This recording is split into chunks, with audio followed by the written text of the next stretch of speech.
Estamos.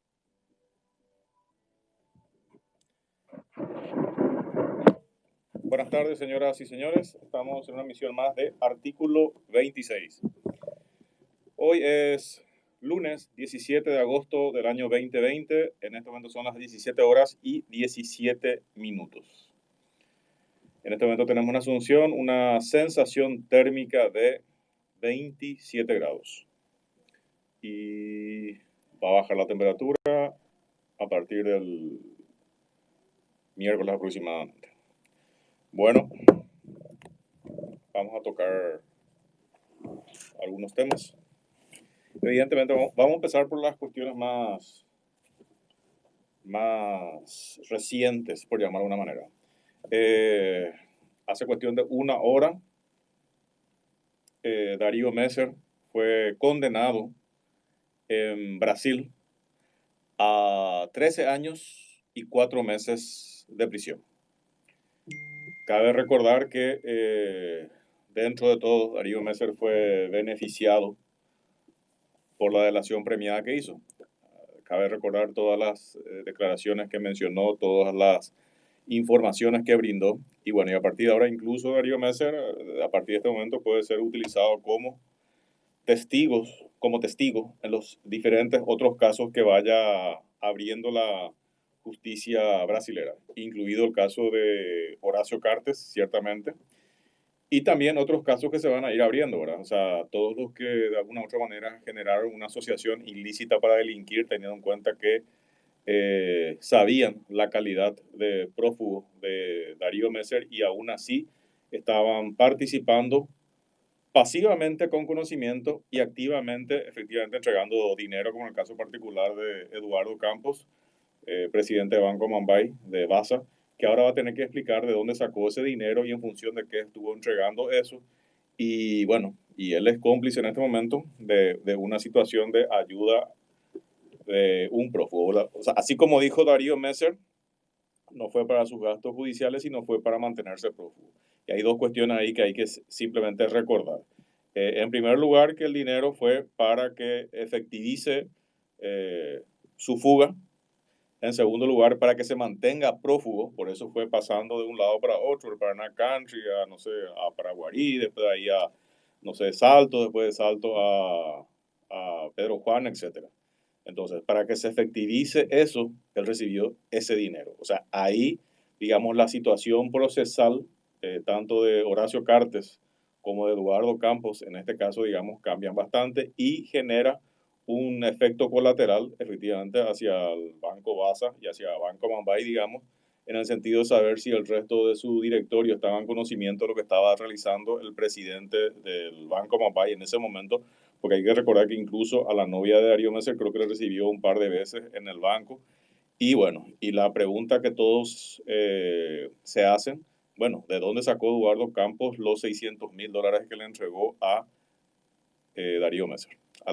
Realmente a la novia de Darío Messer para Darío Messer. O sea, nadie va a poder desconocer cuál era el objetivo final de ese dinero. O sea, las cosas van a estar bastante movidas. Y bueno, por un lado es un ejemplo, digamos, de cómo se mueve la justicia en otros países, ¿verdad? Porque resulta que acá todavía mientras nos estamos desperezando a ver si nos movemos o no, acá al lado nomás en Brasil, ya la agarraron, ya le imputaron, ya inclusive negociaron una delación premiada. Si negociaron una delación premiada, y ahí hay que entender un poquito cómo viene la mano ahí, si negociaron una delación premiada con Darío Messer, ¿saben qué significa? ¿Saben qué significa? Significa que tienen otro objetivo después de Darío Messer. Eso no significa. Nadie puede hacer una delación premiada con Al Capone. Entonces, si estuvieron negociando y estuvieron haciendo una delación premiada con Darío Messer, es porque evidentemente tienen otros casos que van a ir apuntalando. Esa es la situación hoy que se presenta en el país. Bueno, eso es con relación al tema de Messer y también una cuestión que tiene que ver con la delación premiada que tanto se habló la semana pasada, que inclusive después de eso se trató de desinstalar la información a través de las renuncias de Retamoso, de Puertos y de Villordo, de la ANDE. Y bueno, y después el tema este del casamiento de la hija de Horacio Cartes, y bueno, todo eso, digamos, distrajo un poco el tema, pero de vuelta en 4 o 5 días es de vuelta noticia, ya con la condena de Darío Messer y lo que eso va a significar para los siguientes casos que van a venir, y sobre todo la actitud de cooperación que evidentemente Darío Messer está brindando en toda esta investigación. Por eso la celeridad de su caso y la condena, que dentro de todo, comparado con los 150 años que más o menos le salía y que después de la delación habían más o menos bajado a 18 años y ahora que sale la condena lo bajan a 13 años, evidentemente quiere decir que mucha información aportó a los diferentes casos que se van a ir dando a partir de esta situación. Bueno, eso es por un lado. Por otro lado, y sí que tiene que ver una cuestión colateral con el tema de Horacio Cartes, con el casamiento de su hija, etcétera. Y no es por una cuestión farandulera, es por una cuestión que tiene que ver eh, con la pandemia, es una cuestión que tiene que ver con la cuarentena sanitaria, es una cuestión que tiene que ver con la igualdad entre los paraguayos, es una cuestión que tiene que ver con la fiscalía, con la policía, con los militares, etcétera. Y ayer yo lo estaba mencionando, ¿verdad? Apenas pasaron 24 horas, del cual todos participamos y vimos la manera en que Horacio Cartes se estaba burlando del gobierno, en primer lugar, del gobierno, y en segundo lugar, de la ciudadanía. Y bueno, resulta que ayer sí la fiscalía ya comenzó a actuar, comenzó a caer con toda una fanfarria de policías armados con metralletas, agentes especiales, geo, etcétera. ¿Saben dónde cayeron? A un festejo del Día del Niño. Espectaculares.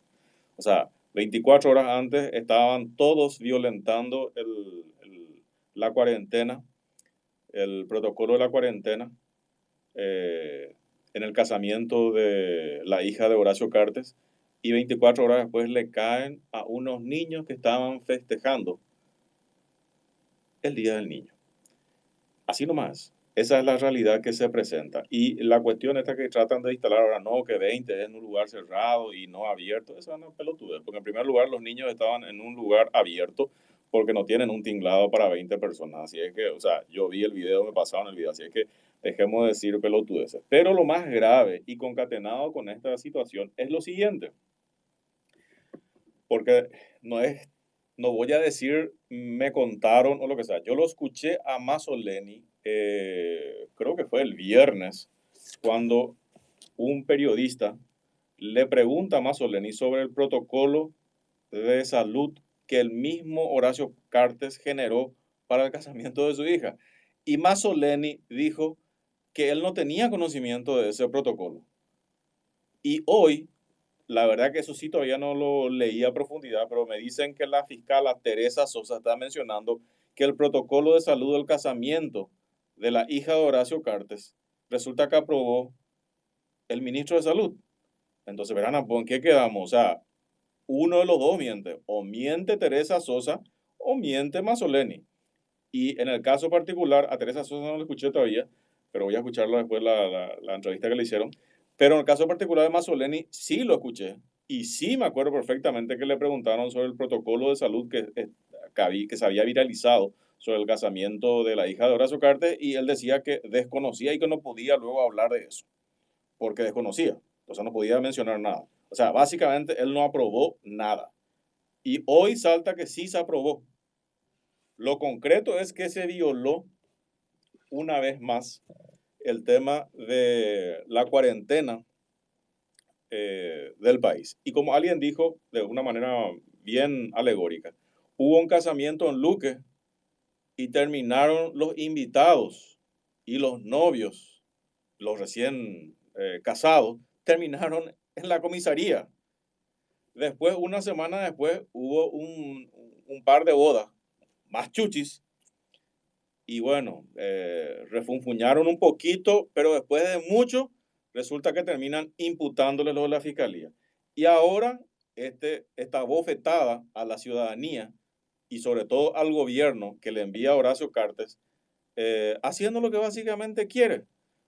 Y sí, realmente una cuestión aleccionadora, porque la cantidad de guardias, la cantidad de guardias privados que habían, la cantidad de policías que habían y la cantidad de militares que habían, estaban uniformados, estaban trajeados y estaban infiltrados entre los manifestantes.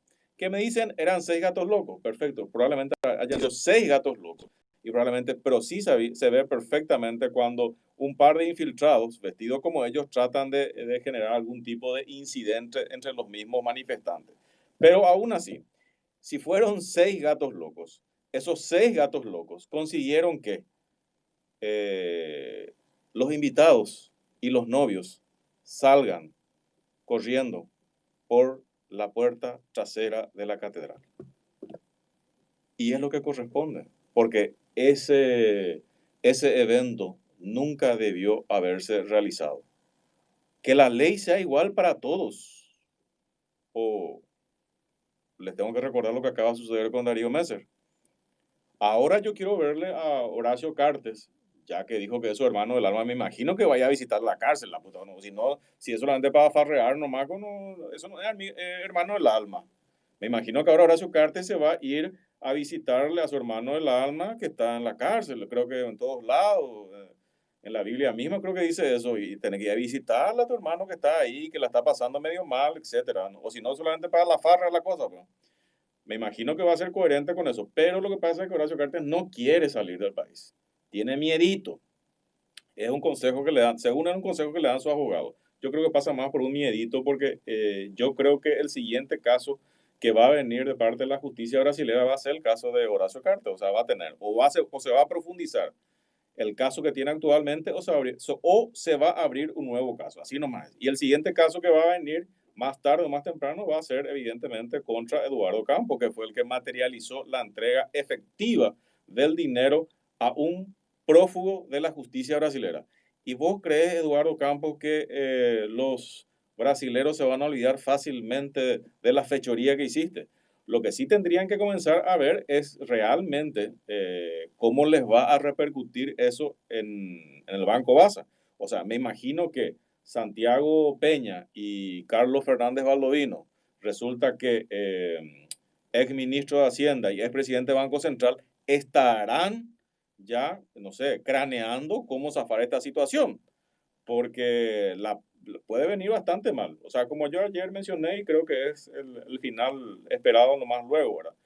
Ante una circunstancia como esta, y bueno, yo creo que más tarde o más temprano el Banco Bombay va a tener que terminar vendiéndose. Creo que de todos modos se mencionaba que ya estaban en algunas conversaciones preliminares o digamos, primarias con Luxic, que creo que ya tienen un par de negocios con el tema de bebidas y compañía, ¿verdad?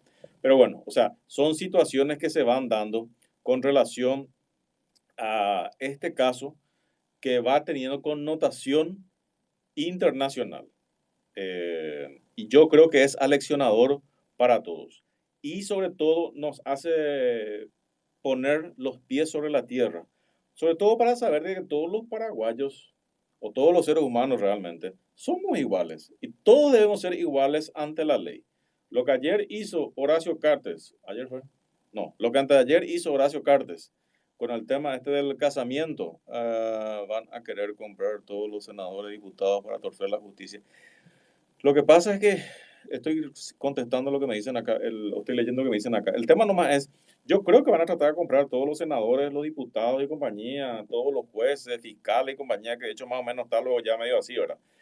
Pero, ¿y después qué? O sea, esto es una cuestión que va, como ya dije varias veces, esa es la parte que quiero hacerles entrar en conciencia. Esto es un tema de largo aliento. ¿Cuántos años va a tener que mantenerle Horacio a toda la estructura de fiscales, jueces, senadores y diputados para tratar de que le ayuden en su caso en Brasil? Y estamos hablando solamente de Brasil. También tengo entendido que hay casos en proceso de investigación en Estados Unidos. Entonces, es un tema que se puede ir complicando. Entonces, hasta cierto punto, acá se van a hacer de los remolones. Después, iba a ser exactamente el mismo caso que se dio con Messer. Acuérdense que cuando Messer inclusive lo dice, lo confiesa inclusive de manera un poco decepcionada, que le dijeron, no, muchacho, vamos a tratar de arreglar tu caso y si entregas $600,000 o no sé cuánto, $1,000,000, te vamos a solucionar para que tengas prisión domiciliaria en Paraguay. Resulta que todo muy lindo hasta que el caso comenzó a tener una envergadura internacional. Los mismos jueces le mandaron decir después a Messer, no queremos nomás tu plata porque vamos a meternos en un gran problema. Y bueno, eso mismo va a pasar con todos los senadores, con todos los diputados, con todos los jueces y con todos los fiscales que de una u otra manera están violentando la justicia a cambio de un poco de platica, sea de donde venga. Y en este caso, así como me mencionan y así como dicen, bueno, listo, Horacio Cartes va a tener que vérselas con la justicia más tarde o más temprano, aquí o en Brasil o en Estados Unidos. Esa nomás es la realidad. Ahora, hay que ver las consecuencias a nivel país que eso genera. Y que es un tema que yo mencioné ayer. Y fíjense la cuestión. De hecho, ya lo mencioné, pero como se instala de vuelta y acaba de salir la condena efectiva de Darío Messer, lo vuelvo a mencionar.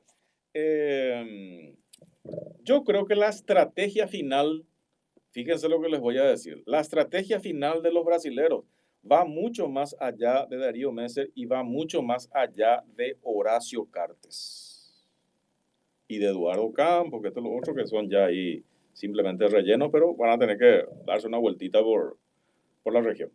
Bueno, yo creo que el tema de Brasil va mucho más allá. Y fíjense, el tema de Brasil va a ir, y les firmo, más tarde o más temprano. Total, ellos normalmente hacen sus análisis de acá a 10 años, 15, 20 y 25 y 30. Bueno, Brasil lo que va a instalar más tarde o más temprano es lo siguiente. Fíjense que todo este acto delictivo y punible y toda la cantidad de dinero que se lavó. Porque estamos hablando, o sea, lo que le sacaron ahora a Darío Messer o lo que él le entrega es su patrimonio, que es 183 millones de dólares. Ahora, esa no es la plata que movió. Se está hablando que en solamente una operación movió más de 1.600 millones de dólares. La mayor parte de una u otra manera ligado con el Brasil. Ahora, ¿ustedes creen que los brasileños se van a olvidar de ese petit detalle? Ahora, fíjense lo que se da.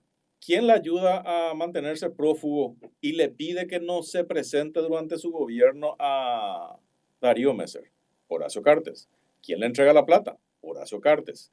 Ok, ¿quién era Horacio Cartes en ese momento? Porque acá hay que dividir dos cuestiones. Horacio Cartes va a tener que hacerse responsable personalmente por lo que hizo y por lo que dejó de hacer, pero él tenía una investidura republicana, tenía una investidura constitucional.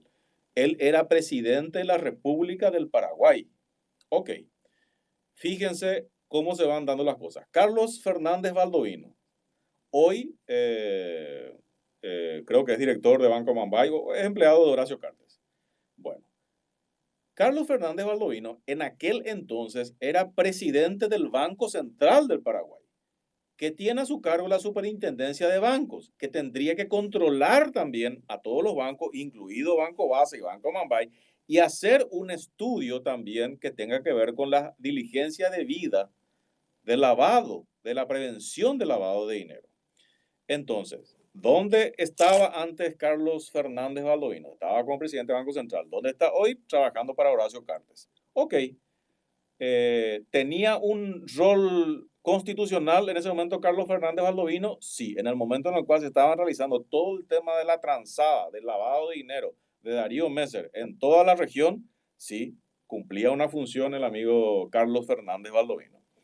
¿Quién es otro personaje? Santiago Peña. Santiago Peña estuvo en Banco Central y después estuvo en el Ministerio de Hacienda y participó indirectamente en el tema de la venta, en el tema de la venta de los bonos soberanos de la República del Paraguay que compró Darío Messer.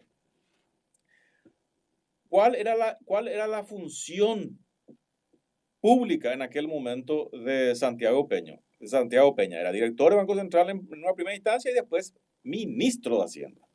¿Dónde está hoy? También trabajando para Horacio Cartes. Durante el mandato de estas personas, durante el mandato de la función pública, porque estas personas eran autoridades nacionales, se estaba cometiendo todo este tipo de fechorías.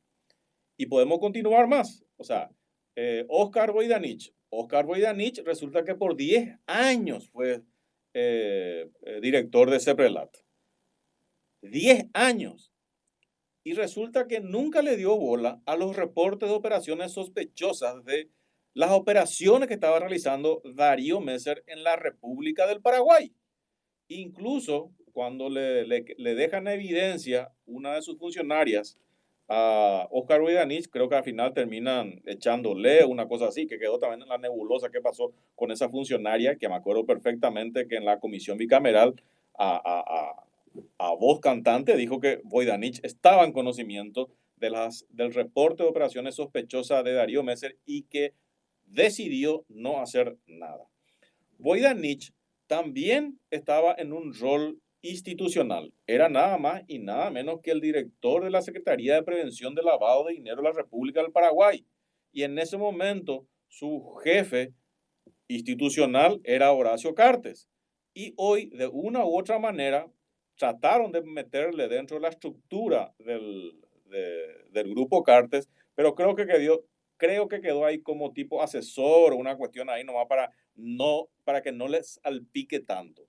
Pero toda esta situación, ¿ustedes creen, fíjense lo que les digo, ustedes creen que va a quedar así nomás y que los brasileños nos van a montar una cuestión que esto tiene que ver con una cuestión ya constitucional de la República del Paraguay? Ya no estamos hablando solamente de Horacio Cartes, de Carlos Fernández Baldovino, de Santiago Peña, de Eduardo Campos, de Oscar Voidanich. Estamos hablando de personas que estaban ostentando cargos de autoridades nacionales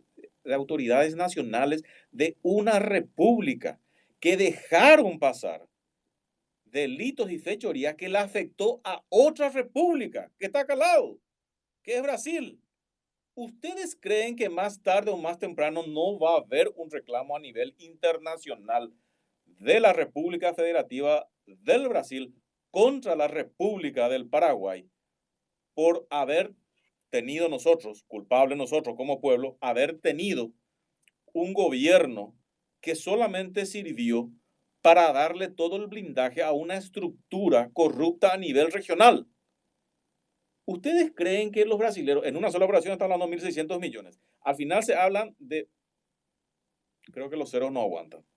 Al final estamos hablando de muchísimo dinero que se estuvo lavando en todos estos años. Y al final nomás queda la gran pregunta. O sea, Horacio Cartes llegó al poder nomás para seguir con toda esta fanfarria y seguir con toda esta fiesta y seguir con toda esta fechoría. Y a nivel regional, que en el caso particular de Horacio Cartes va a tener que responder más tarde o más temprano ante la justicia. Pero también la República del Paraguay les aseguro que va a tener que rendir explicaciones más tarde o más temprano, porque esto ya es una especie de asociación ilícita para delinquir, pero de autoridades nacionales. Ese es el punto. ¿Qué hizo la fiscalía en aquel entonces? Nada. ¿Qué hizo ahora o qué hace ahora? Nada. Qué hizo la justicia? Nada. ¿Qué hace ahora? Nada. Entonces, esto es una cuestión que cualquier buen abogado de Brasil va a decir, no, esto es una cuestión que la República del Paraguay es la que nos está afectando a nosotros como República Federativa de Brasil. Y a esto tenemos que llevar a un juzgado y tenemos que pedirle un resarcimiento y una indemnización. Oh, ese es el tema. Total, los brasileños ya tienen de dónde cobrarse la indemnización que le van a cobrar a Paraguay más tarde o más temprano. Y Taipú, ahí empieza y termina todo. Y nosotros, como grandes pillos y peajeros, seguimos jodiendo las pelotas y no nos damos cuenta de al lado de quienes estamos, que están mirando 30 años para adelante y nosotros ni siquiera miramos 3 horas para adelante. Porque fíjense que apenas estaba casando la hija de Horacio Cartes y 24 horas después le cae la fiscalía con fuerzas especiales y con la policía y todo con ametralladora a unos niños por festejar su día. Eso no está bien. Vamos a una pausa y volvemos. Esta es la 1330 AM. Estamos transmitiendo desde nuestros estudios ubicados en el piso 16 de la Torre 2 del Paseo La Galería. Más que nunca, en la 1330 AM está lo que buscas. Te quiero pasar este número Sí. y le llamas ahora a Juan Carlos López. Por eso, en Radio Chaco Bolero le damos ¿Sobre qué tema? máxima cobertura. Un tema de su hija y mañana vamos a escuchar bien. Yo la escuché en su momento, yo la invité en su momento, creo que el caso avanzó, pero no tanto. Entonces quería explicar él en qué estado está.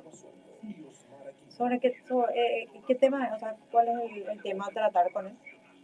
Tema de la niñez. Tema niñez. Sí, su hija. Creo, llámale al 149. Te paso dos, creo que llamarle al 149. Bueno. Ahí te veo. Bueno. Llámale nomás ya, cuando quieras. Ahora le llamo. Por eso no va el tiempo. Informarte con la 1330 en redes sociales. Ingresa al Twitter, @1330 AM.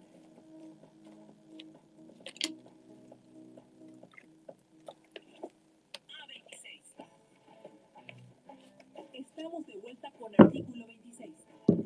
Hugo Portillo continúa analizando lo que nos importa.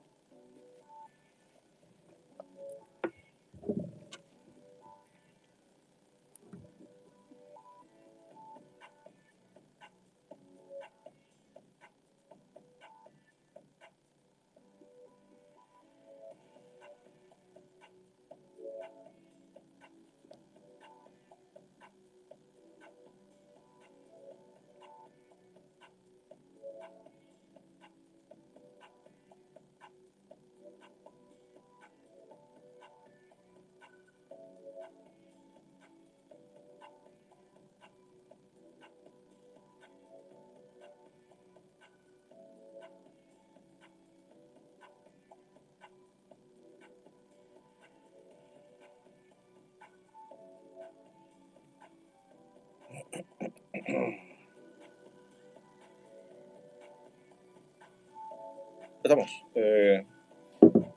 Bueno, nosotros volvemos al aire con artículo 26, son las 17 horas 44 minutos. Simplemente un tema antes de ir con nuestro entrevistado por teléfono, y simplemente menciono porque acá me están haciendo recordar, y es cierto, hay una cuestión, simplemente para redondear el caso de este particular de Darío Messer y su implicancia que va a tener para el Paraguay. Fíjense que parte importante de lo que Darío Messer está entregando a la justicia brasileña está en territorio paraguayo. El tema de sus estancias. ¿Qué significa eso? Significa que hay una complicidad institucional y constitucional, o como quieras llamarla, de las autoridades nacionales. Eso significa.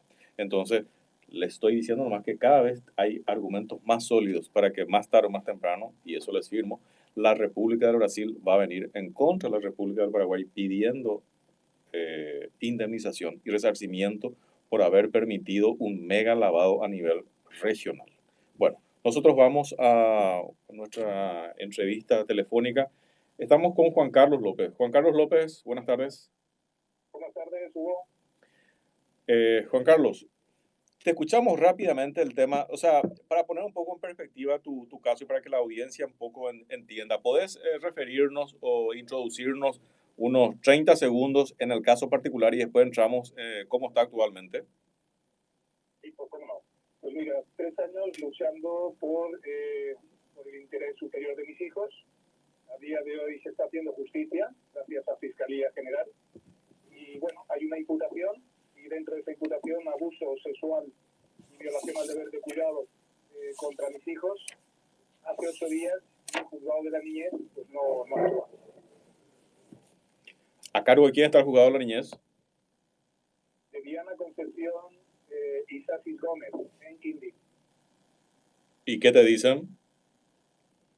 Bueno, yo he sido aquí víctima, igual que mis hijos, de una rosca muy grande a nivel de fiscalía, a nivel judicial.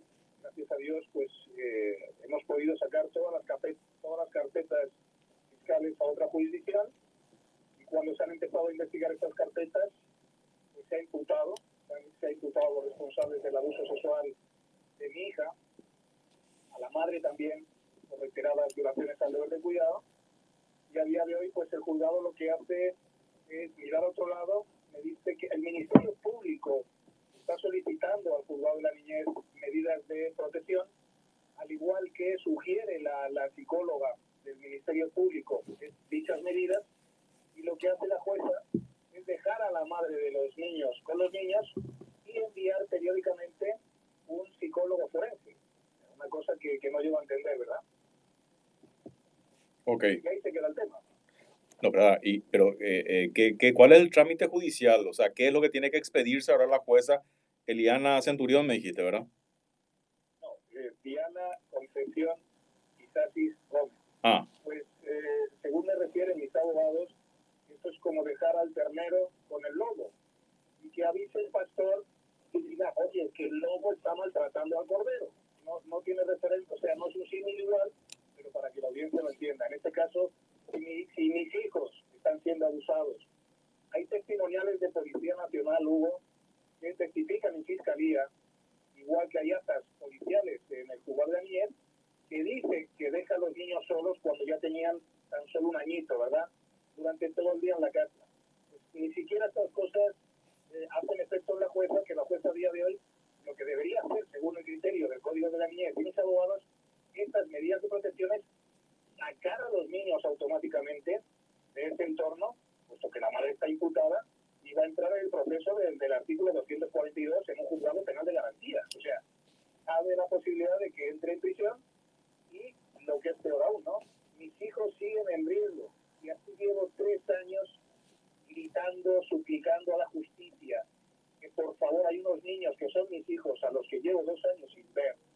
No se cumple el régimen de relacionamiento y a día de hoy pues lo único que está haciendo esta jueza es pues mandar una trabajadora socioambiental que no hace su trabajo, obstruye la justicia, mandarme como hoy un test psicológico a mí, y a los niños pues ella, según su criterio, con mandar un psicólogo forense en la zona, que son el 90% de familias, pues por eso ya ella están protegidos. O sea, una verdadera locura. pero ¿cuál es el motivo por el cual, Juan Carlos, cuál es el motivo por el cual a vos no te dejan verle a tus hijos? Bueno, pues realmente no hay ningún motivo. Aquí es el capricho de una madre. Pero me decís que la madre fue imputada ya ahora, ¿o no? Sí, la madre está imputada por una carpeta de abuso sexual y violación al deber del cuidado. ¿Hace cuánto de eso? Una carpeta, ¿Hace cuánto fue la imputación de la madre? esta última, 8 días. La anterior le dieron prisión domiciliaria 6 meses y el juzgado determinó que mis hijos también cumpliesen esa prisión domiciliaria porque lo dejaron con ella allí dentro. Pero todo esto, don Hugo, con el debido respeto, hablamos que la propia madre declara en sede judicial que ejerce el trabajo más antiguo del mundo. O sea, una verdadera locura. Aquí como extranjero inversor llevo 3 años luchando por el interés superior de mis hijos y la justicia tiene secuestrados a mis hijos, ¿verdad? Una verdadera locura. 2 años sin ver a mis hijos. Juan Carlos, No hay ningún impedimento. para entender esta última etapa, esto que ocurrió hace 8 días. Hace 8 días tuvo una nueva imputación la mamá de tus hijos, por lo que entendí. Así es. Ok. Así es. Mira, ¿Qué tiene que resolver la jueza que no está resolviendo o que ya resolvió en contra de tus intereses? O en contra de los intereses de los chicos. Los intereses, Hugo, exactamente son de los niños. Esto según mis abogados, según los expertos, la niñez y según el Ministerio Público se debe resolver en horas. O sea, lo que no se puede producir, mis hijos han estado con una persona que hoy en día está preso desde enero por tráfico de cocaína. Y esta misma persona es un presunto abusador de mi hija, presunto abusador sexual. Y ante este abuso, entre otros más, pues a la madre la imputan por violación al deber del cuidado. El juzgado de la niñez debe actuar en horas, precautelar esta situación y sacar a los niños de ahí. ¿Vos llegaste a hablar con la jueza? Sí, hoy he hablado con ella y bueno, me cuenta es una historia que no corresponde. Me dice que los niños tienen derecho a estar con papá y con mamá y yo le digo que por qué no tienen derecho a estar durante estos 2 años de ver al papá que soy yo y no sabe qué contestarme y no resuelve. Yo pienso, mi opinión, que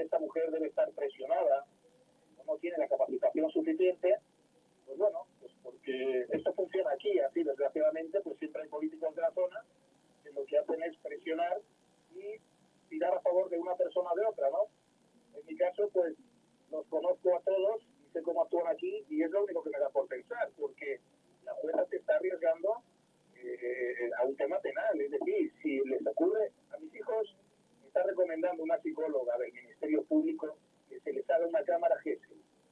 Que los niños podrían estar influenciados y traumados por la madre. La jueza suplanta esta identidad, suplanta la identidad de una investigación fiscal, y ¿qué es lo que hace? En lugar de socorrer a mis hijos, manda a un psicólogo forense de la zona. Sobra decirte cómo actúan aquí cuando se refiere a la zona, ¿verdad? Pues algo parecido a lo que tú estabas comentando a nivel político antes, ¿no? El amiguismo y demás. El caso es que han pasado 8 días y esta mujer ni resuelve mi relacionamiento, que no se cumplió durante 2 años, ni dicta unas medidas de seguridad para 2 criaturas que hay en una carpeta fiscal como presuntas víctimas.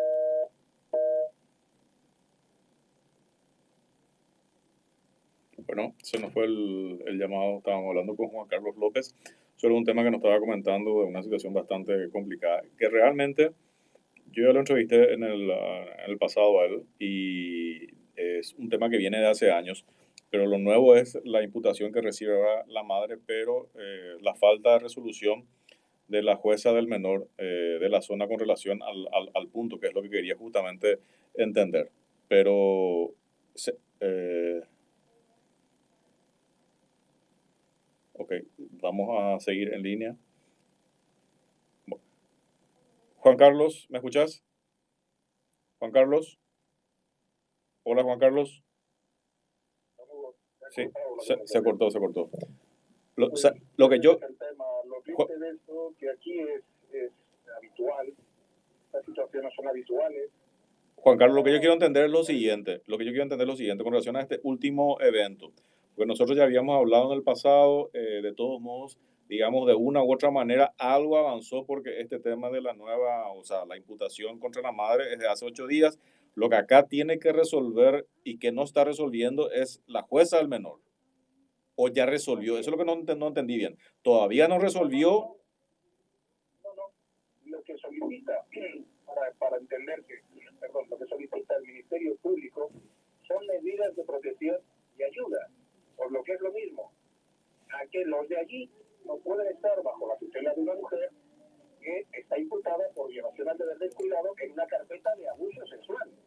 ¿Qué es lo que hace la jueza? La jueza no ha resuelto. La jueza entiende que las medidas de protección es mandar a un psicólogo periódicamente a ver cómo están los niños. Está bien, pero eso es lo que quiero entender, Juan Carlos. Ese tema de la visita al psicólogo ya es una resolución de la jueza, o sea, ya resolvió entonces ella. No es que está por resolver qué es lo que va a decidir con relación a los niños.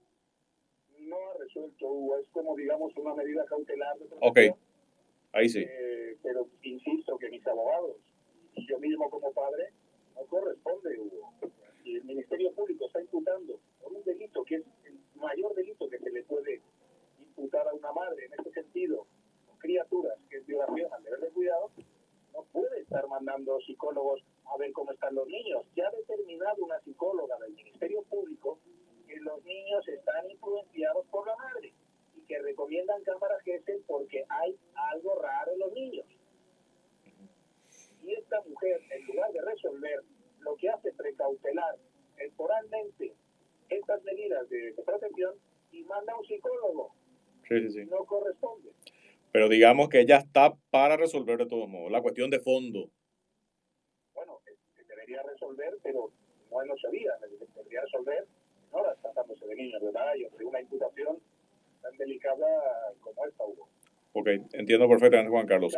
Ahora, de todos modos, digamos, vos tenés con tus abogados todavía resortes, o sea, judiciales, me imagino, partiendo del punto de vista de la urgencia hasta, no sé, pedir el tema este de queja o una cuestión así. O sea, creo que existen todavía herramientas o elementos, digamos, para el caso particular de la jueza. Incluso está el tema del jurado de enjuiciamiento de magistrados, ¿verdad?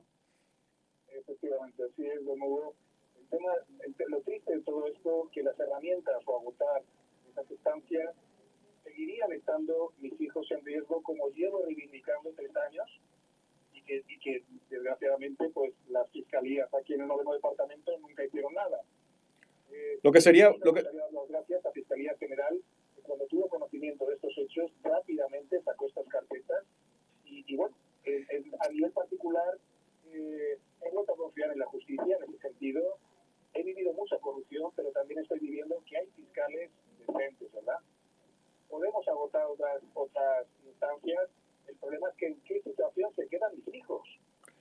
Entiendo. en las manos Juan Carlos, yo de la... tengo que ir terminando el programa por un lado. Lo que te pido es pasame al privado. En todo caso, si tenés el número de la jueza, porque también sería bueno tratar de entrevistar a la jueza y ver un poco cuál es el punto de vista y la opinión de ella con relación a este caso en particular, ¿verdad? Por supuesto, de acuerdo. Dale, Juan Carlos López, muchísimas gracias por la comunicación telefónica y vamos a seguir haciéndole caso, vamos a seguir haciéndole seguimiento a este caso, ¿sí? Muchísimas gracias a usted por su oportunidad. Gracias. Dale, Juan Carlos. Bueno, así estuvimos con Juan Carlos López. La verdad que es un tema, como le estaba diciendo hace rato, es un tema de larga data. Yo ya lo había entrevistado en su momento y realmente a duras penas va avanzando esto. Ahora hay una nueva imputación contra la madre, pero no está resolviendo la jueza. A menor que sería bueno entender cuál es el motivo, la razón, la circunstancia o cuál sería el siguiente trámite que se estaría dando. De todos modos, yo voy a tratar de entrevistarla a la jueza, que sería bueno que nos dé un poco su punto de vista y su parecer al respecto. Bueno, nosotros con esto vamos terminando con artículo 26 por el día de hoy. Me avisan acá que regresamos el miércoles porque mañana hay fútbol. O sea, regresamos el miércoles a las 17 horas. Hasta luego.